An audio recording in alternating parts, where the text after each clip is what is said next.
มือนี่ที่จริงแล้วค่อยมาน้ำตกตาดแก้งยุ้ยอยู่เมืองวังเวียงแต่ว่าในระหว่างย่างมานะเห็นวิวมันงามก็เลยว่าถ่ายให้เบิ่งขนาดว่ายังบ่ทันฮอดได้นี่ก็ยังงามปานนี้พวกเจ้าเบิ่งไหมมันเป็นแบบน้ำตกตาดน้อยๆแล้วก็มีหินก็น้ำก็ไหลมาน้ำนี่โคตรใสโคตรเย็นเลยโคตรงามค่อยบอกย่างขึ้นมาหน่อยนึงก็สิมีขวาให้ย่างข้ามมาเอายังไงยังบ่ทันฮอดซ้ำค่อยก็ยังสะอ่อนกับความงามของมันละระหว่างทางนี่ย่างมานี่มีแต่บอลงามๆเมื่อถ่ายรูปนี่มุมใดก็ได้ค่อยบอกเลยโทรศัพท์เจ้านี่เอาบ่อยู่เลยความจำนะขนาดค่อยย่างมานี่ค่อยถ่ายเกือบทุกช็อตได้น้ำนี่บ่ได้ใหญ่น้ำน้อยๆแต่ว่างามเวลาน้ำมันตกมากระทบกับหินนะแล้วมันก็ฟงแล้วมันก็เป็นสายน้ำไหลไปต่อโคตรงามเลยน้ำนี่เย็นสุดๆเลยมานางลินอยู่นี่ก็ได้น้ำนี่สามารถลินได้เลยเด้อเขาจะบ่ได้ห้ามน้ำตื้นแต่ว่าก็เวลาลินก็ระมัดระวังเครื่องของอย่างเอาเด้อโคตรงามคอยบอกแต่ทำนี่เลยโคตรสะอ่อนเลยพวกเจ้าเบิงมีน้ำตกน้อยๆอีกไผมานี่คอยบอกบ่ผิดหวังนี่พวกเจ้าเบิงรถ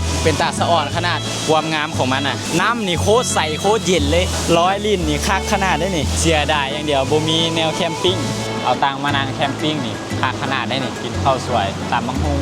แกงนอปิ้งไก่นี่คักสุดเลยตัวนี้แมนยูลุ่มน้ำตกตาดแกงยุ้ยเด้อ